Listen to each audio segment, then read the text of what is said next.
중국 산동성 허쩌시 파년은 평범한 농촌 마을이었습니다. 파년에는 여공이라는 돈 많은 귀족이 있었는데 배운 것은 없지만 술 마시며 사람 사귀는 것을 좋아하다 보니 여기저기 친분 있는 사람들이 많아지게 되었습니다. 그가 산동성에 자리를 잡게 된 데에는 여씨 가문들이 진나라 말기 혼란을 피해 폐연으로 이주해 살다 관리들과 자주 술자리를 하면서 친해져 영향력을 갖게 된 인물이었습니다. 조그만 마을에서 영향력이라고 해봐야 문제가 생기면 현 관리들을 불러 사건을 처리하고 그들에게 술을 한 잔 대접하는 방법으로 구슬려 일을 처리하다 보니 주위에서는 막대해서는 안 되는 인물로 어려워해 유명해졌습니다.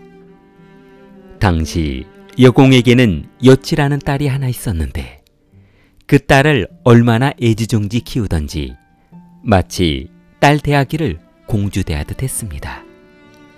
여공이 딸을 이렇게 키우게 된 이유는 다름 아닌 고위 관리와 혼인을 시켜 팔자를 바꿔보려는 생각을 하고 살았기 때문이었습니다.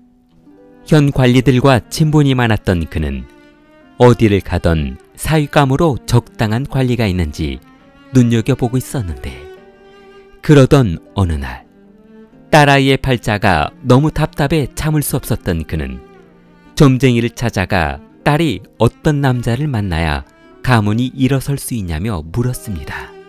그러자 점쟁이는 여치가 태어날 때부터 귀한 운명을 타고났으니 조만간 귀인을 만날 것이라며 귀뜸해 주었습니다. 그러자 여공은 어디를 가던 주위를 집중하고 다녔습니다. 여공이 폐연에 정착하고 얼마 후 현에서 인정받은 그는 현령이 괴체한 연회에 초대를 받게 되었는데 그 당시 연회에 참석하려면 일정 금액의 금전이나 예물 또는 금전과 버금가는 물건을 준비해 참석해야 했습니다. 연회장의 자리 또한 직위에 따라 배치를 했는데 고위관리직은 연회장 앞쪽에 자리를 마련했고 1천동 이상과 이하의 예물을 지급한 기준으로 상석과 하석으로 구분해 앉혔습니다. 여공은 당연히 만동을 준비해 상석에 앉았고 연회가 시작되기만을 기다렸습니다. 여공이 빈 술잔을 기울이고 있던 그때 입구 쪽에서 한 남성이 경비원들과 고함을 지르며 싸우고 있었는데 고함 소리를 듣게 된 사람들은 무의식적으로 입구 쪽을 바라봤습니다. 여공도 무슨 일 때문에 저렇게 소란스러운가 하고 입구 쪽을 봤더니 어떤 남성이 만냥이라는 글자를 쓴 하얀 종이를 들어올리며 연회장 안으로 들어왔습니다. 여공은 그 글자를 보는 순간 웃음이 터져 박장대소를 했으나 그 남성의 재치에 감탄했습니다. 만냥이라는 글자를 쓴 남성은 비록 말단 관리인 유방이라는 남성이었는데 정장 직급 주제에 허세 가득한 기백에 감탄해 웃음이 멈춰지지 않았습니다. 정장이란 현의 조그만 마을 촌장직위로 아주 볼품없는 관리직이었는데 그런 볼품없는 사람이 저런 행동을 한다는 것이 황당할 뿐이었습니다. 연회에 초대받은 사람들은 하나같이 현감에게 잘 보이려 말도 조심하고 행동도 조심하며 예물을 바쳤는데 유방이란 자의 저런 행동은 정신없는 사람의 장난 같기도 하고 정말 연회에 참석하고 싶으나 돈이 없어 황당한 일을 만든 자인 것 같아 궁금해졌습니다. 마침 그 모습을 보고 대노한 현감의 아버지가 마당으로 뛰쳐나와 경비들에게 당장 유방을 연회장에서 내쫓으라며 고함을 지르자 도대체 어떤 착자길래 저런 대담한 일을 저지를 수 있는가 하며 바라봤습니다. 그랬더니 그는 건장한 체격에 부리부리한 눈매를 하고 있어 얼마 전 점쟁이가 말해준 딸아이의 귀인이 바로 저놈이라는 생각이 들었습니다. 영향력 있던 여공은 대노한 현감의 아버지를 달래 앉히고 유방을 대청으로 데려가 본인 옆에 앉혔습니다. 그러자 관리소하는 여공에게 우방이라는 사람은 아무 공적도 없을 뿐만 아니라 저렇게 고함만 지르고 다니며 허세를 떨고 사람들을 겁박하는 별 볼 일 없는 인간입니다. 라고 하자 여공은 그의 말에 반박하며 유방에게 술잔을 기울여 말을 건넸습니다. 나는 사람 관상을 보는 재주가 있는데 당신처럼 기백이 있고 특별한 외모를 가진 사람은 본 적이 없소. 나에게 혼기가 찬 딸이 하나 있는데 내 딸과 결혼해주지 않겠소? 라고 했습니다. 그러자 옆에 있던 여공의 아내가 버럭 화를 내며 여공을 불렀습니다. 얼마 전까지만 해도 딸을 고위관리직 관료에게 시집 보내겠다고 했으면서 왜 저런 볼품없는 놈에게 딸을 시집 보내려 하냐며 따졌습니다. 그러자 연회가 끝나고 집으로 돌아간 여공은 아내를 설득해 유방은 장차 크게 될 사람이니 그가 우리 딸의 사위가 될 수 있도록 도와달라고 부탁했습니다. 얼마 후 여공의 소원대로 여치와 유방은 결혼했고 첫째 아들인 유영과 둘째 딸인 노원을 낳았습니다.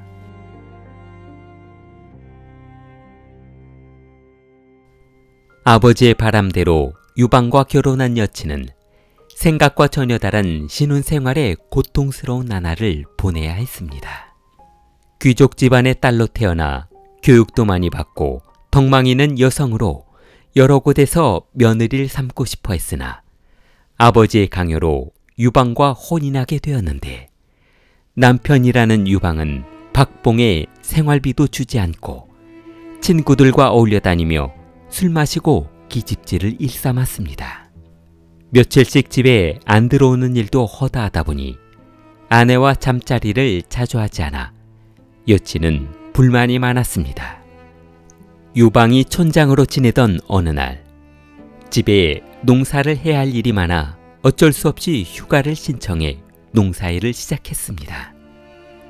남편이 밭일을 나가자 무더위에 아이들만 집에 놔두는 것이 불편했던 여친은 두 자녀를 데리고 남편 밭일을 도와주겠다며 먹을 것을 싸 집을 나섰습니다. 유방은 밭 한가운데서 흙을 일구고 있었고 두 아이들과 여친은 길가에서 잡초를 뽑고 있었는데 지나가던 노인이 여치에게 다가와 물 한 잔만 마실 수 있냐고 물었습니다. 그러자 물을 건넨 여친은 노인이 안쓰러워 식사를 못하셨으면 간단하게 끼니라도 해결하라며 먹을 것을 건네주었는데 그 정성에 감사하게 받아들인 노인은 여치의 얼굴을 유심히 바라보더니 당신은 훗날 고귀한 자리에 오를 관상이니 남편을 잘 보필하라는 말을 남기고 일어섰습니다. 그러자 노인의 말에 가슴이 설레기 시작한 여친은 그럼 혹시 아이들의 운명도 봐줄 수 있냐고 물었는데 풀을 메고 있던 아이들을 바라보던 노인은 당신이 고귀한 자리에 올라갈 수 있는 덕은 저 아이들 때문입니다. 그리고 당신이 힘들 때 따님이 큰 힘이 될 것입니다. 라는 말을 남기고 지나가던 길을 걸어갔습니다.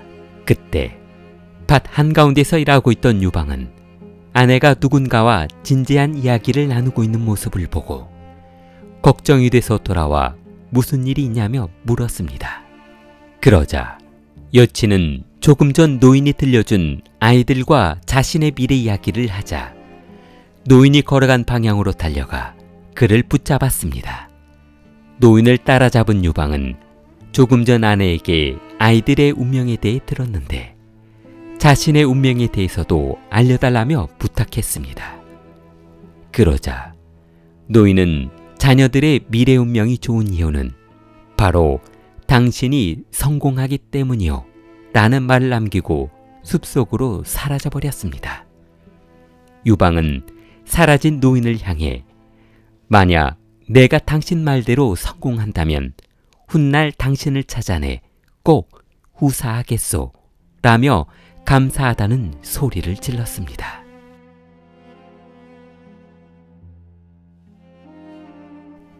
기원전 209년 진나라 말기 혼란스러운 정권에 치를 떨던 백성들은 아무 이유 없이 관가에 끌려가 가혹한 통치와 부역에 시달리기 시작했습니다. 당시 폐연 지역의 말단 관리직인 촌장을 맡고 있던 정장 유방은 관군이 인근 지역에서 끌고 온 부역자들과 노예를 감시하고 함양으로 호송하는 임무를 맡고 있었습니다. 그들은 진시황릉을 건설하기 위해 끌려온 사람들이었는데 감옥에 갇혀있던 노예들 사이에 그곳으로 끌려가면 살아서 돌아올 수 없다는 소문이 돌면서 노예들과 부역자들이 도망치는 사건이 발생하고 말았습니다. 노예들이 도주하자 노예가 도주하면 관리자는 그의 책임을 지고 사형을 당한다는 진나라 법에 따라 자신도 처벌받을 것이 두려워졌습니다. 그러자 나머지 노예들도 마저 풀어주며 자신도 도망을 갈 테니 너희들도 잡히면 죽을 것이다. 그러니 멀리 도망가라고 했습니다. 그러나 도망가라던 노예들은 오히려 유방과 뜻을 같이 하겠다며 현에 남았습니다. 그렇게 남은 노예와 부역자들은 한순간에 유방의 부하들이 되었고 소문이 번지면서 유방을 찾아오는 노예들이 늘어났습니다. 순식간에 수백 명의 부하들을 거느리게 된 유방은 폐헌으로 돌아가 반란을 일으켜 현령을 죽이고 스스로 패공이라 칭하며 진나라에 대항하는 봉기를 시작해 한나라를 건국하는 기반을 만들었습니다. 기원전 202년 유방은 항우와의 전쟁에서 승리하며 천하를 통일해 한나라를 건국했고 여친은 황후 자리에 오르게 되었습니다. 그러나 유방은 황후와의 전쟁을 치르던 중 척부인이라는 여성을 만나 사랑에 빠지고 말았는데 그녀는 아주 뛰어난 춤솜씨와 노래 그리고 깊은 지식을 가지고 있는 여성으로 남편을 내조하며 단아한 성격의 여치와는 전혀 다른 분위기를 가진 여성이었습니다. 전쟁이 끝나자 유방은 척부인을 후궁으로 삼고 궁으로 들어왔는데 이때부터 여치와 척부인의 관계는 최악으로 치닫고 말았습니다. 사랑을 독차지했던 여치는 척부인이라는 후궁이 들어오자 그녀가 유방의 총애를 독차지하고 아들 유여이가 총명하다는 이야기를 듣게 되었는데 그 소문을 듣게 된 순간 마음이 여리고 순에 터진 아들 유영의 자리가 위험할 수 있겠다는 생각을 했습니다. 실로 매일 밤 잠자리를 같이 하던 척부인은 유방을 설득해 아들을 태자로 책봉하려 했는데 아들을 황제로 만들려는 그녀의 야심은 커다란 문제를 야기하고 말았습니다. 유방은 폐연 군수 시절 낳았던 아들 유영을 처음부터 태자로 책봉했으나 척부인은 유영이 아버지를 닮지도 않았고 성격이 너무 여려 그런 성격으로 어떻게 치국을 할 수 있겠냐며 유영의 정치적 무능함을 꺼내 이야기했습니다. 차라리 성격도 곱고 아버지를 닮은 자신의 아들 유여이를 태자로 책봉해 나라를 안정시키는 게 낫지 않겠냐고 했습니다. 그러자 유방은 생각할 시간을 달라며 고심한 끝에 성격이 유약한 유영보다는 유여이가 태자로 책봉되는 것이 낫겠다는 판단을 하고 신하들을 불러 태자 유영을 폐하고 그 자리에 유여이를 앉혀 후계자로 삼겠다고 발표했습니다. 그러자 신하들은 유방의 뜻을 거역할 수 없어 그의 뜻을 따르기로 했습니다. 얼마 후 척부인이 유영을 태자에서 폐하고 자신의 아들을 태자 자리에 앉히려 한다는 소문을 듣게 된 여치 여태후는 척부인의 계략을 알게 된 후 등골이 오싹해졌습니다. 아들이 이미 태자로 책봉된 상태에서 전혀 생각지도 못했던 반전이 일어나자 위기감이 느껴졌습니다. 만약 유여이가 태자로 책봉된다면 아들뿐만 아니라 자신의 목숨도 어떻게 될지 모르겠다는 생각을 하니 전쟁에서 생긴 병으로 유방이 사망하기 전에 어떤 수를 써서라도 아들의 자리를 지켜야겠다고 마음먹었습니다. 여태후는 유방에게 조언할 사람이 누구인지, 그의 말을 귀 기울여 들어줄 사람이 누구인지 생각해봤습니다. 만약 이야기를 잘못 꺼내 유방의 오해라도 사는 날에는 황제의 미움을 받아 궁궐 한쪽 골방에 처박혀 인생을 마감할지도 모르겠다는 생각을 하니 신중하고 또 신중한 판단을 해야 했습니다. 유방은 상산사오라는 4명의 은둔 현자를 스승으로 두고 있었는데, 상산사오는 전한 초기에 유방이 한 나라를 건국하고 정치적으로 안정된 나라의 기틀을 만들게 해준 스승이자 학자들이었습니다. 상산사오는 동원공, 농리선생, 기리계, 허황공이라는 정치학자였는데, 성격이 거칠고 독단적이라는 유방도 그들의 말은 들을 정도로 유방이 아주 맹신하는 스승들이었습니다. 만약 황후가 직접 그들을 찾아가 사정하는 모습을 척부인의 측근에게라도 발각되는 날에는 그녀가 유방에게 이간질해 선수칠 것이 뻔해 유방에게 가장 신임을 받는 모사 장량을 불러 도움을 요청했습니다. 그러자 장량은 상산사오를 찾아가 유방을 설득해 태자 교체를 막아달라고 부탁했습니다. 장량과 막연한 사이였던 상산사오는 그의 부탁을 거절하지 못하고 유방을 찾아가 만약 유방이 사망하더라도 유영을 보필할 테니 자신들을 믿고 유영을 태자로 놔두라고 부탁했습니다. 이에 감명받은 유방은 얼마 남지 않은 자신의 운명을 받아들이고 스승들이 유영을 도와준다는 말을 믿으며 유여의로 태자를 교체하겠다는 발표를 취소해버렸습니다. 그러자 이 소식을 듣게 된 척부인은 언젠간 반드시 황제 자리를 빼앗을 기회가 있을 것이라며 기회를 엿보기로 했습니다. 기원전 195년 유방이 사망하자 정권을 장악한 여태오는 자신과 유영을 끌어내리려 한 척부인과 그의 아들 유여이에 대한 복수를 시작하기로 했습니다. 여태오는 유여이와 척부인을 갈라놓는 것이 우선이라고 생각해 그를 조왕으로 봉했는데, 유여이를 죽이기 위해 수개월을 준비한 여태오는 마침 때가 되었다고 판단해 국정을 논할 것이 있다며 유여이를 장안으로 불러 독살하기로 했습니다. 그러나 유여이의 이복 동생인 혜제가 이 사실을 신하로부터 전해 듣게 되었고 그를 지켜주기 위해 수개월 동안 동행을 했으나 식사 자리에서 그가 잠시 자리를 비운 사이 유여이에게 독이 든 술을 마시게 해 독살하는 데 성공했습니다.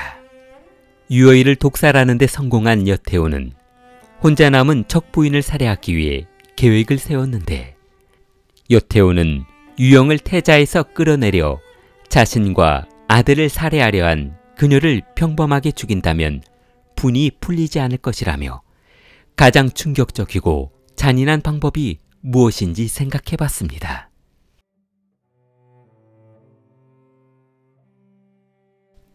기원전 195년 12월 여태오는 척부인 기비를 끌고 와 그녀의 머리를 깎고 목에 쇠고리를 걸어 빨간색 죄수복을 입히고 하루 종일 절구통에 있는 쌀을 찢는 노역을 시켰습니다. 기비는 노역이 끝나면 용향이라 불리는 대형 향로에 집어넣어 잠을 재웠는데, 그녀는 잠들 때마다 이런 노래를 불렀습니다. 내 아들은 왕인데 나는 포로가 되었네. 나는 하루 종일 쌀을 찌으며 언제 죽을지 모르는 두려움 속에 살고 있다네. 아들은 3000리 떨어져 있는데 누가 나를 도와주리오. 요태오는 신하에게 명령해 척부인의 손과 발을 묶어 용향에 가두라고 했습니다. 용향이란 황제와 황실의 중요 의식이나 제사 또는 행사에 사용하는 물건으로 향을 피우는 커다란 항아리였습니다. 그 안에 사람을 가둔다는 것은 당사자에게 아주 치욕적인 모욕을 주는 것과 같은 행위였습니다.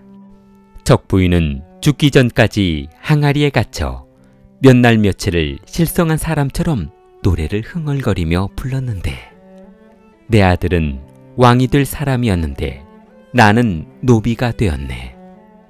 나는 어쩌다 이렇게 해질 때까지 쌀 타령을 하다 죽어가는 신세가 되었는지 모르겠네. 요태오는 척부인의 두 손과 두 발을 잘라 인간 돼지처럼 만들어버렸습니다. 이는 당시에 인저라 하여 사람을 돼지처럼 만드는 형벌이었는데, 죽는 사람을 돼지에 비유하는 아주 잔인하고 모욕적인 최악의 형벌이었습니다. 요태후는 척부인의 사지를 절단한 후 눈알을 뽑고 혀를 뽑아낸 후 귀를 잘라 벙어리로 만들었는데, 그 광경을 지켜보던 신하들은 너무 잔인해 구토하며 기절할 지경이었습니다. 그러나 요태오는 아들에게 황제는 어떤 여건에서도 강하게 살아남아야 하고 자신의 자리를 위협하는 자들에게는 그에 응당한 보복을 해야 한다며 집행장에 아들을 불러들였습니다. 그녀는 척부인이 살해당하는 과정을 유영과 예제에게 보여주며 만약 앞으로도 이런 일이 생긴다면 척부인에게 하는 것처럼 아주 강한 처벌을 내려야 한다고 했습니다. 요태오는 척부인이 소리도 지를 수 없고 앞도 보지 못하게 한 후 이제 즐길 만큼 즐겼다며 독약을 먹여 죽여버렸습니다. 그리고 뒷궁 변소에 집어넣어 그녀의 영혼이 영원히 나오지 못하도록 했습니다. 중국에서는 사람을 살해한 후 귀신의 보복이 두려우면 시신을 오물통이나 변소, 정화조에 집어넣었던 이유가 오물이 귀신이 나오지 못하도록 막아주는 역할을 한다고 믿었기 때문이었습니다. 유영은 어머니의 이런 잔혹성을 보고 혐오감을 느껴 정치에 관심을 잃어버렸습니다. 이 사건 이후로 유영은 트라우마가 생겨 밤에 술이 없이는 잠을 잘 수 없을 정도로 힘들어했습니다. 술 없이는 하루도 버티기 힘들었던 그는 이때 생긴 병으로 그의 나이 32세의 젊은 나이에 사망하고 말았습니다. 아들이 죽자 요태오는 어린 황제를 옹립해 실질적인 황권의 권력을 행사했고 여씨 친족을 요직에 앉혀 정권을 장악했습니다.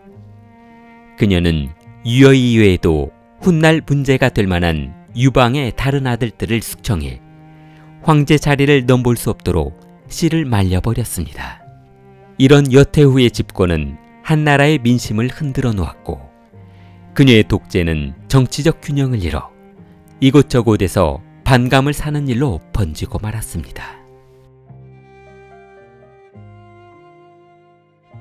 기원전 180년 3월 요태오는 제사를 지내고 궁으로 돌아오던 길에 숲에서 귀신을 보았는데 그 귀신은 척부인의 모습을 하고 있었습니다.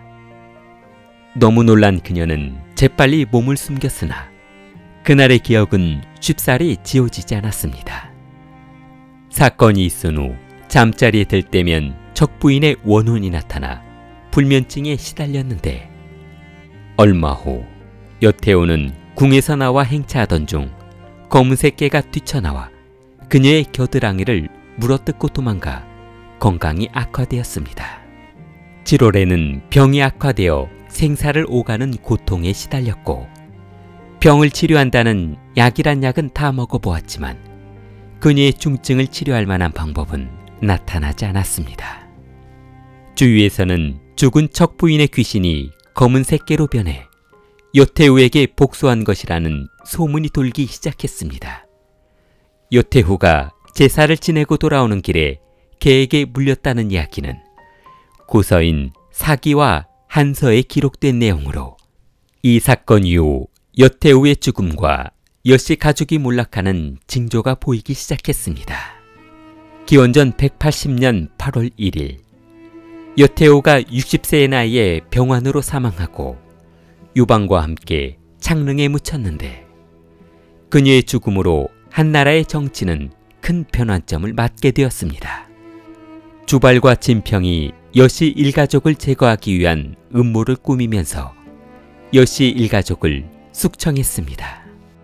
이 과정에서 여씨 일족의 대부분은 공개 처형되었고, 그들의 세력은 다시 재건할 수 없을 정도로 무너져 버렸습니다. 길리를 사랑하는 마음을 좋아요와 구독으로 표현해 보세요. 길리였습니다.